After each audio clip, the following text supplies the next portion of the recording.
إن الحمد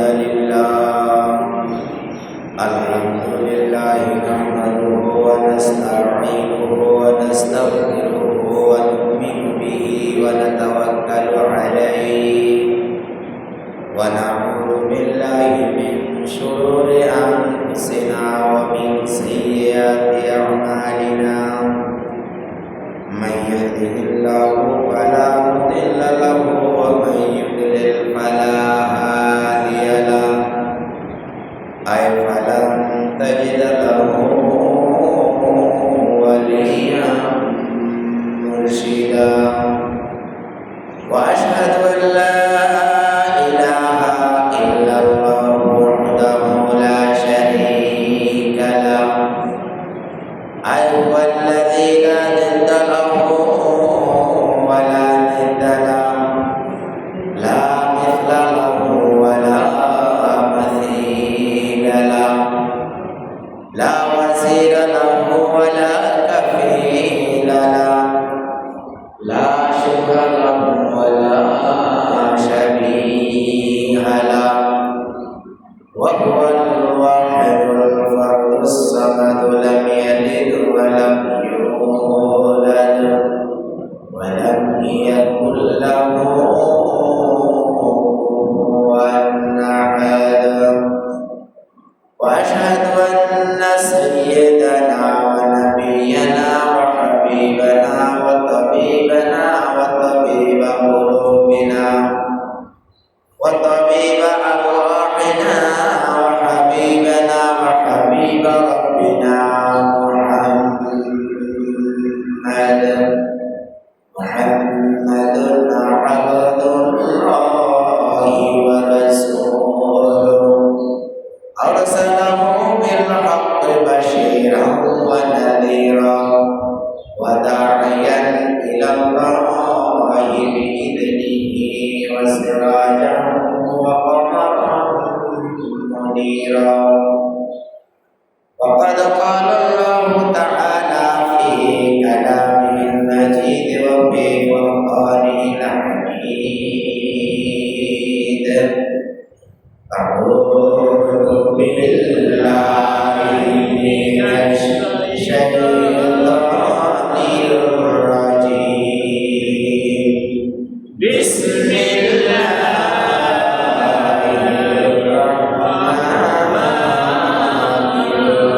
الرحيم يا أيها الذين آمنوا استعينوا بالصبر والصلاة إن الله مع الصابرين وقال تعالى في شان حبيبه مخبرا وآمرا إن الله وملائكته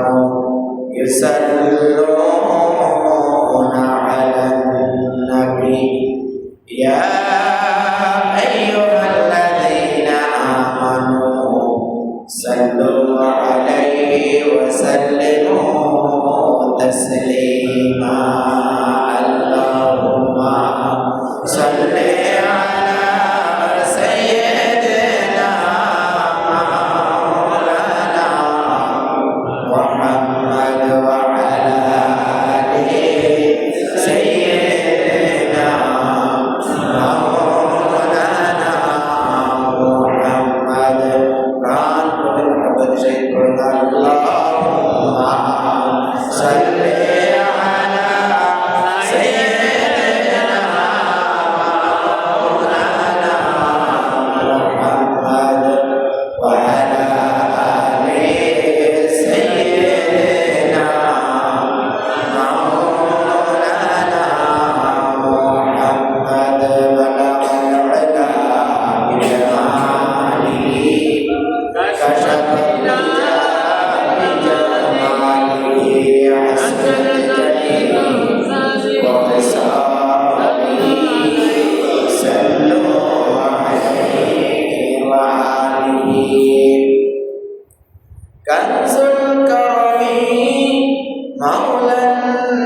خدمته بلغ العلا بكماله كشف الدجى بجماله حسن جميل وصاله صلوا عليه وآله معزز المحترم সম্মানিত উলামায়ে কিরাম সম্মানিত মুরব্বিয়ান আযম আমার সম্মানিত যুবক ভাইরা পর্দার আড়ালে অবস্থানরত আমার সম্মানিত মা ও বোনেরা আসসালামু আলাইকুম ওয়া রাহমাতুল্লাহি ওয়া বারাকাতুহু ওয়া আলাইকুম আসসালাম ওয়া রাহমাতুল্লাহি ওয়া বারাকাতুহু আল্লাহ তাবারক ওয়া তাআলা এর পবিত্র মহান রাজ দরবারে অগণিত অসংখ্য শুকরিয়া যে তিনি আমাদেরকে তার সেই আজকে সপ্তাহের সাইয়্যিদুল আইয়াম দিনের নেতা আজকে সাইয়্যিদুল উসবুঁ সপ্তাহের নেতা আজকের জুমার দিন এই দিনে সামনের কাতারে বসে যদি কেউ নামাজ পড়ে তাকে একটা উট কোরবানি করে বিলি করে দেওয়ার মতো সওয়াব আল্লাহ তাআলা দান করেন। এই যে এই সওয়াবটা যদি কাউকে নগদে দেওয়া হতো তাহলে এখানে কি হইতো? এখানে আইন শৃঙ্খলা বাহিনী আনা লাগতো, এখানে র্যাব পুলিশ লাগতো, এখানে লটারির ব্যবস্থা করা লাগতো যে প্রথম কাতারে যেই 20-30 জন মানুষ যদি দাঁড়ায় এই 20-30 জন এখানে 80 কতজন অন্তত 200-400 লোক আসে, যে যতজন লোক আসে এখানে সবাই আসতো সামনের কাতারে বসার জন্য। যদি এই সামনের কাতারে বসার সওয়াবটা নগদে দেওয়া হতো, আজকে সওয়াবটা আজকে দেওয়া হতো, তাহলে এখন কি হতো? এখানে একটা লটারি করা হতো, লটারির মধ্যে 30 জনের নাম উঠাইতে হইতো, ওই 30 জন সামনের কাতারে। দ্বিতীয়ত আবার লটারি দ্বিতীয়ত মানে 30 জনের নাম উঠাতে হতো, তারপর আবার এইভাবে। কিন্তু আমরা যারা মাটিতে পেয়েও যারা সবার আগে আল্লাহর ঘরে আসার বসার 2-4টি কথা বলার এবং শোনার জন্য আল্লাহ আমাদেরকে মন মানসিকতা সুযোগ করে দিয়েছেন, এটা কি কম 4টিখানি কথা? নগদে নাই, বাকিতে। কিন্তু আমরা এই আশায় সবার আগে এসে মসজিদে এসে হাজির। তো এই জন্য কালিমাতুশ শুকর আদায় করা দরকার। আমরা সবাই পড়ে দিই আলহামদুলিল্লাহ। আল্লাহ তাআলার প্রশংসা পরপরই প্রিয় নবী মুহাম্মদ রাসূল সাল্লাল্লাহু আলাইহি ওয়াসাল্লাম আজকের এই যারা মূর্তি পূজারী, আজকের সারা দুনিয়ায় যেভাবে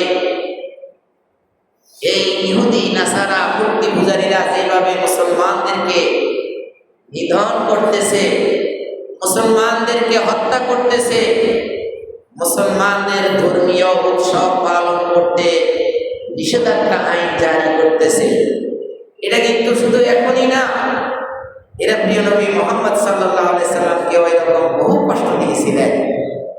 এই কষ্টগুলো সহ্য করে তিনি এই দিন, এই কমপ্লিট কোড অফ লাইফ, এই জীবন ব্যবস্থাকে তিনি আমাদের পর্যন্ত পৌঁছে দিয়েছেন বহু কষ্টে। এই জন্য আমাদের পক্ষ থেকে তার প্রতি দুরূদ ও সালাম আমরা প্রেরণ করছি।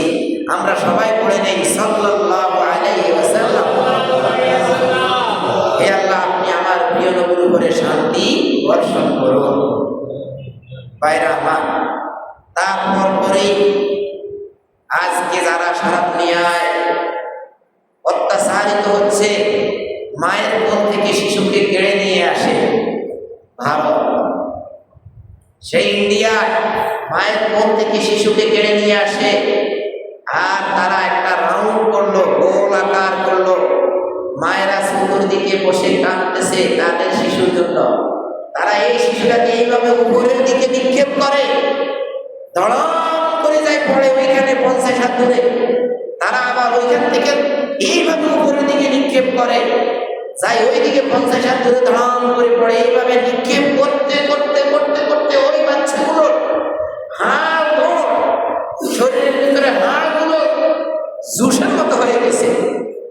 আর মায়েরা চতুর্দিক থেকে কান্নাকাটি করতেছে।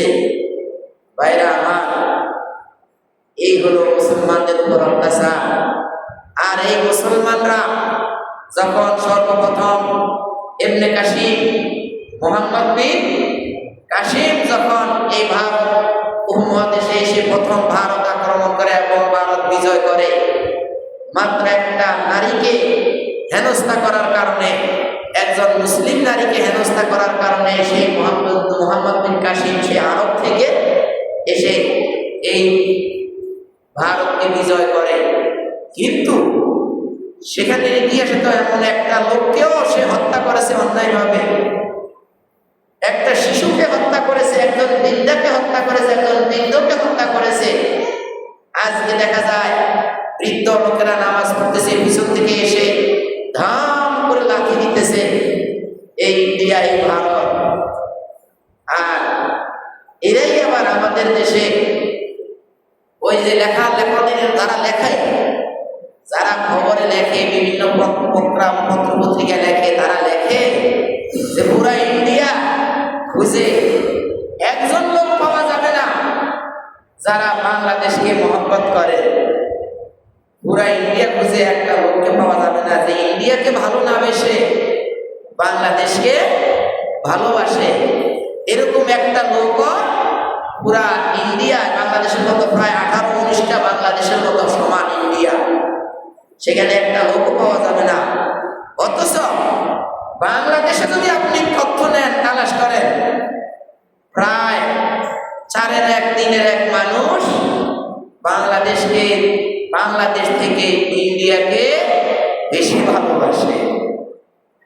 এই হলো আমাদের মুসলমানদের অবস্থা, এই হলো মুসলমানদের নামাজ। ভারতে মুসলমানেরা নামাজ পড়তেছে আর পিছন থেকে ধাম করে লাথি মারতেছে, হ্যাঁ, চুল চাপি ধরে এইভাবে টান দিয়ে টানা হেসরা করে নিতেছে আর বলে তোর ঘুমন্ত, তোর আল্লাহকে ডাক, আল্লাহ এসে তোকে বাঁচা। আল্লাহ তাআলা যে ইতিপূর্বে বাঁচিয়েছে, তোমরা তো ইতিহাস পড়ো না, তোমরা তো ইতিহাস পড়ো না। আল্লাহ ঠিকই বাঁচিয়েছে। সেই খাব্বাব রাদিয়াল্লাহু, দেখো আল্লাহ তাআলা জমিনের মধ্যে হেফাজত করেন নাই। খুবাইব রাদিয়াল্লাহুকে শুলিতে ঝুলিয়েছিল। খুবাইব রাদিয়াল্লাহু ওনাকে শুলিতে ঝুলিয়ে রাখছে। খাব্বাব রাদিয়াল্লাহুকে তাওয়ার মধ্যে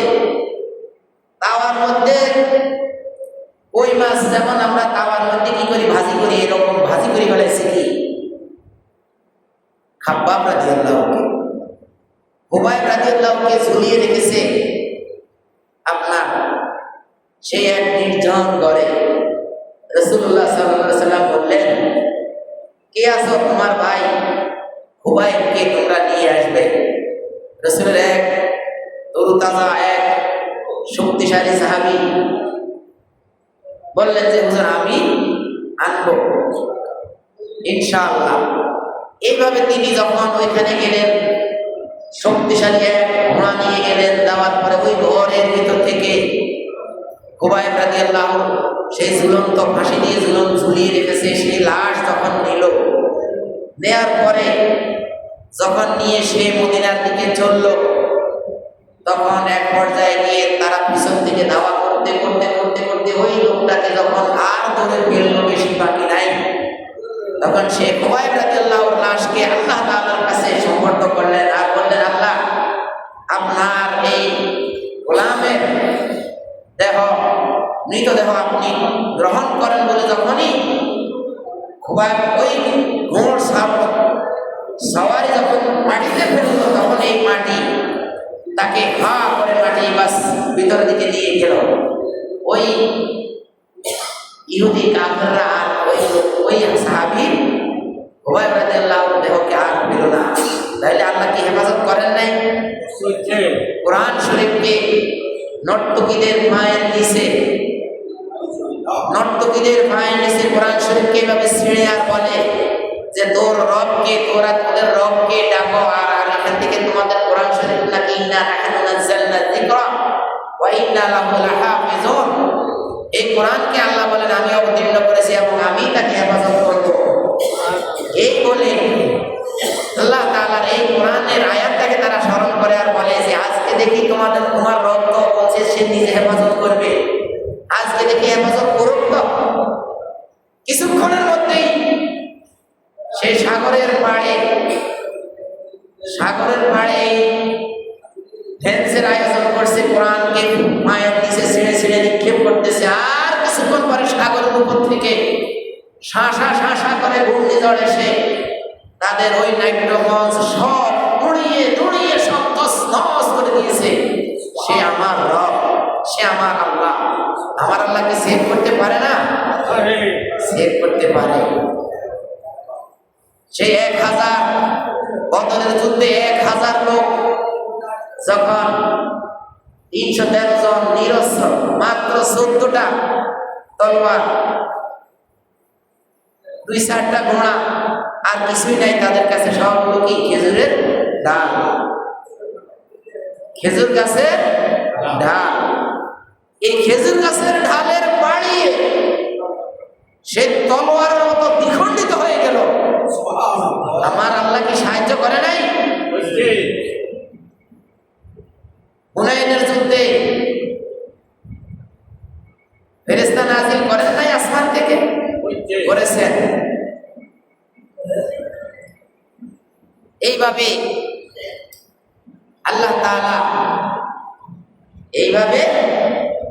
তাআলা অসংখ্য জায়গায় তার দ্বীনের পক্ষে যারা তাদেরকে হেফাজত করার জন্য সাগর পাড়ি দিয়েছিল, পানির উপর দিয়ে যে চলে আসছে, সেটা কি আল্লাহর সাহায্য না? এইভাবে অসংখ্য, আমি আসলে এই দিকে আলোচনা করার জন্য আজকে বসি নাই, যদিও অতীতে আসছে। আমাদের আজকের আলোচনা হলো আমাদের সেই গত জুমা এবং আজকে আমরা নামাজ সম্পর্কে, যেখানে ইমানের পরে নামাজের অবস্থান।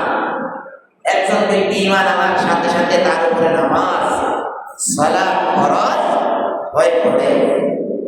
এখন নানান প্রকারের বিপদ মুসিবত আল্লাহ তাআলার উপরে যারা এক আল্লাহর উপরে ইমান আনে, যাদের জবান এক, যাদের ওয়াদা এক, যাদের মুখ একটা, যারা মুমিন, যারা মুসলিম, তাদের জবান কয়টা? একটা। সিজনে যাদের জবান পাল্টে যায় তারা মুনাফিক। তারা কি? মুনাফিক। সিজনে যাদের অবস্থান পাল্টে না যায় তাদের উপরে মোটামুটি, কারণ এটা তো সিজনি ফল না, এটা তো মৌসুমি ফল, এটা কোনো মৌসুম নাই, এটা তো অল টাইম। হ্যাঁ, সব সময় সে সমান। সে এক আল্লাহ ছাড়া, এক আল্লাহর দিকে জবান ছাড়া। আজকে আমি এদের সাথে আছি, কালকে এরা নাই, আমি কালকে ওদের সাথে আছি। এই যদি হয়ে থাকে তাহলে এর কোনো বিপদ নাই, মুসিবত নাই। আরে ভাই বলিস না রে, আমি তো ওই দিকে ছিলাম, আরে বাসার জন্য গেছি, আমার চরিত্র বৃষ্টি তো ওর সাথেই আছে, আমিও ওর সাথে। وَإِذَا لَقُوا الَّذِينَ آمَنُوا قَالُوا آمَنَّا وَإِذَا خَلَوْا إِلَى شَيَاطِينِهِمْ قَالُوا إِنَّا مَعَكُمْ إِنَّمَا نَحْنُ مُسْتَهْزِئُونَ। যখন তারা মুমিনের সাথে দেখা হয় তখন বলে আমি তো তোদের রূপের সাথে শয়তানের শব্দের সাথে দেখা হয়। ভাই এই কথাটা কি আমার? এটা আল্লাহর কথা। পারলে আল্লাহর কথা আপনি বলেন যে এটা হয় না। আমি তো আল্লাহর কথাটা আরবিতে আল্লাহ বলছেন, আমি আপনাদেরকে বাংলায় অনুবাদ করে দিচ্ছি। তার কারণ হলো আমি এই আয়াতটা কেন বলছি জানেন? এই আয়াতটা বলেছি, আজকের যে আয়াতটা আমি নিয়েছি সেই আয়াতটা অনুযায়ী, সেই আয়াতটা সিরিয়ালে এই আয়াতটা আসে। সেটা কি? আউযু বিল্লাহি মিনাশ শাইতানির রাজীম। বিসমিল্লাহির রাহমানির রাহিম। ইয়া আইয়ুহাল্লাযীনা আমানু ইসতাঈনু বিস-সাবরি ওয়াস-সালাহ ইন্নাল্লাহা মা'আস-সাবিরিন। ইরশাদ হচ্ছে আল্লাহ তাআলা বলেন, ইয়া আইয়ুহাল্লাযীনা আমানু, হে ইমানদাররা, হে যারা আল্লাহ তাআলার প্রতি ঈমান আনয়ন করেছ, রাসূলের প্রতি ঈমান আনয়ন করেছ, কিতাবের প্রতি, আখিরাতের প্রতি, ভালো মন্দ তাকদীরের ভালো মন্দের প্রতি এবং পরকালে যে তোমাকে আবার পুনরায় উত্থাপন করা হবে সেই প্রতি তোমরা যারা ঈমান আনয়ন করেছ, এই ঈমান আনয়নকারী ব্যক্তিদেরকে উদ্দেশ্য করে আল্লাহ তাআলা বলেন, ওয়াস্তাঈনু, তোমরা প্রার্থনা করো, বিস-সাবরি, ধৈর্যের মাধ্যমে, ওয়াস-সালাহ, নামাজের মাধ্যমে তোমরা ধৈর্য দাও, আল্লাহর কাছে সাহায্য প্রার্থনা করো। আল্লাহ তাআলা বলেন, তারপরে আল্লাহ বলে দিয়েছেন, ইন্নাল্লাহা মা'আস-সাবিরিন, যারা ধৈর্য ধারণ করে আল্লাহ তাআলা তাদের সাথে আছে। তাহলে এখন আল্লাহ তাআলা বললেন ওয়াস্তাঈনু, বা ইস্তিফআল থেকে আসা, যে তোমরা প্রার্থনা করো, সাহায্য প্রার্থনা করো, বিস-সাবরি, ধৈর্যের সাথে, ওয়াস-সালাহ, এবং নামাজের সাথে। গত সময় আমরা এরকম একটা আয়াত বলেছিলাম, সেটা সূরা বাকারা 85 নম্বর আয়াত। আজকে এই সূরাটা হলো সূরা বাকারা 153 নম্বর আয়াত। অনুরূপ হলেও ওখানে বলা হয়েছে ওয়াস্তাঈনু বিস-সাবরি ওয়াস-সালাহ ইন্নাহা লাকাবীরাতুন ইল্লা আলাল খাশিঈন, আর এই আয়াতে বলা হয়েছে ইন্নাল্লাহা মা'আস-সাবিরিন। তাহলে এবার আসেন, আল্লাহ তাআলা ধৈর্যশীলদের সাথে আছেন, এই ব্যাপারে আমরা একটু কিছু বিশ্লেষণ করি আল্লাহ তাআলার এই কথাটাকে। সেটা হলো, যেই ব্যক্তি সিজন পাল্টানোর সাথে সাথে সেও বেল্ট পাল্টিয়ে যায়, এই লোকের কিন্তু কোনো প্রার্থনা করা লাগে না, কোনো বিপদ মুসিবত নাই, এর কোনো কি ধৈর্য ধরা লাগে না, কারণ বিপদই নাই, ধৈর্য ধরবে কি? এক লোক বলতেছে যে ভাই আমি খুব ধৈর্য ধারণ করি, খুব ধৈর্য ধারণ করি আল্লাহর কাছে, ধৈর্য ধরে থাকি, ভাই ধৈর্য ধরে থাকি। আচ্ছা, ধৈর্য ধরে যে আপনি থাকেন, আপনার কি কি বিপদ আসছে? চিন্তা করে দেখলো না, আমার কোনো বিপদ আসে নাই। তো বিপদ আসে না, তো ধৈর্য ধরলেন। হ্যাঁ, যখন আপনি এক কথার মধ্যে থাকবেন, আল্লাহর দিকে এগিয়েছি, আল্লাহকে পেতে চাই, আল্লাহর সাথে আছি, রাসূলের সাথে আছি, দুনিয়ায় আর সিরাতে মুস্তাকিমের মধ্যে আছি, দুনিয়ার আর ডানে বামে যে ছোট ছোট হাজার হাজার রাস্তা, বাতিল রাস্তা, ওই রাস্তার মধ্যে আমি নাই। এই কথাটা বললেই বলবে যে হ্যাঁ আপনি তো, কারণ আপনি তো সিজনে পাল্টিতে পারেন না, পাল্টিতেও পারেন না, বিপদও আপনার কাছ থেকে যায় না, বিপদও যায় না। আর যারা বলে ওয়াইদা লাকুল্লাযীনা আমানু, ও হুজুরেরা আমরা তো মুসলমান, বলেন তো বলেন আমরা কি মুসলমান না? এভাবে জিজ্ঞেস করে, আমরা কি মুসলমান না? আমরা মুসলমান না? এ মুসলমান কিনা এর শব্দ হয়, এটা কি? হুজুরের সাথে যখন দেখা হয়, নামাজীদের সাথে যখন দেখা হয়, এই আল্লাহ তাআলা বলেন সকল ক্ষমতার মালিক, এই কথা তারা বলে, তাদের সাথে যখন দেখা হয় তখন তারা বলে ইন্না মাআকুম, আমি তো তোমাদের সাথে আছি। পবিত্র কোরআন সূরা বাকারা দ্বিতীয় পৃষ্ঠায় কি, দ্বিতীয় পৃষ্ঠার মধ্যে একদম শেষ, দ্বিতীয় পৃষ্ঠা একদম শেষ লাইনের আগের লাইন, ওয়াইদা লাকুল্লাযিনা আমানু, যখন তারা মুমিনের সাথে ইমানদারদের সাথে আল্লাহ তাআলা এবং রাসূলের সাথে চলে, যারা তাদের সাথে দেখা হয় তারা বলে ওয়াইদা লাকুল্লাযিনা আমানু ক্বালু আমান্না, আমরা ঈমান আনয়ন করেছি। ওয়াইদা খালাউ ইলা শায়াতিনহিম, যখন একান্তে যায়, খালাও খালাও শব্দের অর্থ হলো যখন একান্তে মিলিত হয়। ইলা শায়াতিনহিম, দুনিয়ায় যারা এইদিকে যায় ওইদিকে যায় ওইদিকে যায় ওইদিকে যায়, হ্যাঁ, তাদের সাথে যখন মিলিত হয় তখন ওই লোকটা বলে ওয়াইজা খালাউ ইলা শায়াতিনহিম ক্বালু, তখন তারা বলে ইন্না মাআকুম, আমরা আসলে মূলে প্রকৃত পক্ষে তোমাদের সাথেই আছি। ইন্নামা নাহনু মুস্তাহজিউন, ওই যে হুজুরগুলোর লাগে কতক্ষণ হাঁটলাম, যারা এক আল্লাহকে বিশ্বাসী তাদের সাথে যখন হাঁটলাম তখন একটু হাঁটলাম আর ভাব লইলাম, দেখাইলাম, দেখছেন? ইলা ইয়াউমিল কিয়ামতি, কিয়ামত পর্যন্ত এরকম একটা গ্রুপ থাকবে। ভালো মানুষের সাথে বললে বলে আমি তোমাদের সাথে আছি, খারাপ মানুষের সাথে যখন খালাও, আল্লাহ বলছেন খালাও, খালাও মানে একান্তে গোপনে, আরে ভাই কথা বলিস না, এদের সাথে না পড়লে তো এরা আবার জানাজায়ও শরীক হবে না।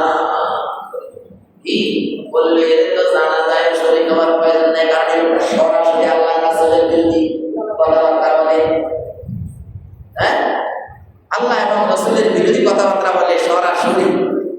ও বাবা, এটা কি আবার? এই জন্য যারা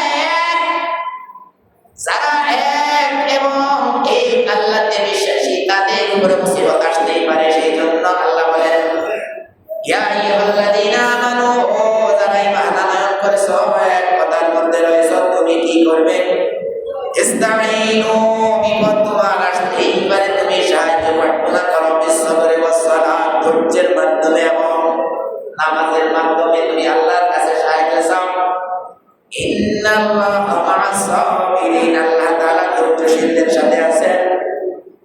এইভাবে নিয়ে নামাজের কথা এসেছে যে নামাজের মাধ্যমে আল্লাহর কাছে সাহায্য চাও। আল্লাহ তাআলা নামাজের ব্যাপারে, মধ্যম নামাজের ব্যাপারে বলতে গিয়ে বলেছেন সূরা বাকারার 283 নম্বর আয়াতে আল্লাহ বলেন হাফিজু আলাস সালাওয়াতি ওয়াস সালাতিল ওয়াসতা, সেই নামাজের মধ্যে থেকে তুমি যখন আল্লাহর কাছে সাহায্য চাইবে, আল্লাহ তোমাকে সাহায্য করবে, সেই নামাজকে তুমি হেফাজত করো। কি ভাই, সেই নামাজটার মাধ্যমে তুমি আল্লাহর কাছে সাহায্য চাইবে, আর ওই আল্লাহর কাছে সাহায্য চাইলে আল্লাহ সাহায্য চাওয়া মাত্রই কবুল করবেন। সেই সাহায্যটা তোমাকে আল্লাহ ইহকালেও দিতে পারেন, 40 বছর পরে হলেও দিতে পারেন। যদি তুমি 40 বছর পরেও যদি না পাও, তাহলে তুমি নিশ্চিত রেখে দাও তোমার যে এক লং লাইফ, দীর্ঘ জীবন আছে কি তোমার এই দুনিয়ার পরে, হ্যাঁ, এই দুনিয়ার পরে আফটার দ্য ডে, মানে তোমার মৃত্যুর পরে যদি তোমার যেই জীবন, সেই জীবনে তুমি যাহা যাহা আল্লাহর কাছে চাইছো সবকিছু আল্লাহ তাআলা দান করবেন, কারণ আল্লাহ তাআলার কাছে অভাব নাই। একটা লোক আপনার কাছে চাইছে, আপনার পকেটে টাকা নাই, আপনি তাকে মানা করবেন? যদি আপনার কাছে অপরন্ত টাকা থাকে, আমি এমন দেখছি চাইছে 10 টাকা, দিছে 100 টাকা, কারণ লোকটা পকেটে আছে, চাইছে আমাদের 10 টাকা দেন, লোকটা পকেট থেকে 100 টাকা নোট বাইর করে দিয়ে দিয়েছেন। আমি নিজ নয়নে দেখেছি। তাহলে এই যদি হয় অবস্থা, আমার রব জ্ঞানী, আমার রব কি জ্ঞানী, ধনী আমার রব। এই রবের কাছে আপনি যা চাইবেন আপনাকে দুনিয়াতে দিলে আপনি হয়তো হার মানাতে পারবেন না, যে আপনাকে দুনিয়াতে অনেক কিছু দিবে না। দিলে পাগল হয়ে যেতে টাকা পাই, অর্থ পাই, ইমানও হারাই ফেলাইতে পারেন। হ্যাঁ, ইমানও হারাইতে পারেন। এই জন্য আপনাকে দুনিয়ায় আপনার সহমত আপনাকে দেয়, আর বাকিটা আপনাকে পরকালে দেওয়া হবে। অথবা আপনি যিনি যুবক আছেন, 1 টাকা দিলে পাগল হয়ে যাবেন, আপনাকে আরো 40 বছর পর যখন রক্ত ঠান্ডা হয়ে যাবে তখন দান করবে। হাদিসে এসেছে যে তুমি আল্লাহর কাছে দোয়া করো, দোয়াটা এখনো কবুল হইতে পারে, কমপক্ষে 40 বছর পরে হলেও কবুল হইতে পারে। সব মিলিয়ে আল্লাহ বলেছেন মধ্যম নামাজের তুমি হেফাজত করো, হেফাজত করো আলা সালাওয়াতিল উস্তা, আলা সালাওয়াতি ওয়াস সালাতিল উস্তা, সকল নামাজকে হেফাজত করো, খুব মজবুতভাবে ধরো, বিশেষ করে মধ্যম নামাজকে মজবুত করে ধরো। ভাইরা আমার, এখানে সময় কম, এখানে সর্বসাকুল্যে অধিকাংশদের মতে মধ্যম নামাজ বলতে ফজর এবং যোহর, এশা এবং মাগরিব, এর মধ্যম নামাজকে আসরের নামাজ ধরা হয়েছে। ফজরের নামাজ যেমন একটু কঠিন, আসরের নামাজও কিন্তু একটু কঠিন। ধরাটা কঠিন, জামাত ধরাটা কঠিন। আপনি দেখবেন আপনার ফজরের জামাত ছুটে না, কিন্তু আসরের জামাত ছুটে যায়। কারণ দুপুরে খাই লই যে একটু ঘুম গেলেন, একটু বেশি ঘুমাই ফেলাইছেন, বাস আসরের জামাত শেষ। এই জন্য আল্লাহ তাআলা বলেন হাফিজু আলাস সালাওয়াতি, তোমরা সকল নামাজকে হেফাজত করো, সংরক্ষণ করো, ওয়াস সালাতিল উস্তা, বিশেষ করে মধ্যম নামাজকে খুব বেশি যত্ন করিবা। কারণ এই নামাজ হলো তোমার আল্লাহর কাছে প্রার্থনা করার একটা মাধ্যম। এই নামাজ হলো তুমি আল্লাহ তাআলার সাথে কথা বলতেছ, আল্লাহ তাআলার সাথে কথা বলার একটা মাধ্যম। আল্লাহ তাআলা আমাদেরকে এমন নামাজ পড়ার তৌফিক দান করুন, যেমন রাসূল বলেছেন আনতা'বুদাল্লাহা কাআন্নাকুম তারাহু ওয়া ইন্নাকুম তারাহু ওয়া ইন লাম ইয়ারাহু।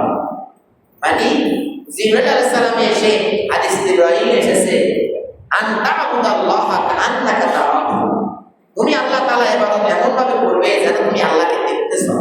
ওয়া ইন লাম তাকুন তারাহু, যদি তুমি আল্লাহকে যদি না দেখিয়েই থাকো একান্ত, ওয়া ইন্নাহু ইয়ারাক, বিশ্বাস রাখবে যে তিনি তোমাকে দেখছেন। এইভাবে তুমি নামাজ পড়ো, তাহলে তুমি সাহায্য পাবে, তোমার ভিতরে কি ম্যাগনেট তৈরি হবে, ইহসান তৈরি হবে, দয়া তৈরি হবে। তুমি এই নামাজের মাধ্যমে মানুষকে দয়া করতে শিখবে। আল্লাহ তাআলা আমাদেরকে যে নামাজ আমাদেরকে ইহসান শিখায়, অনুরূপ নামাজ আদায় করার তৌফিক দান করুন।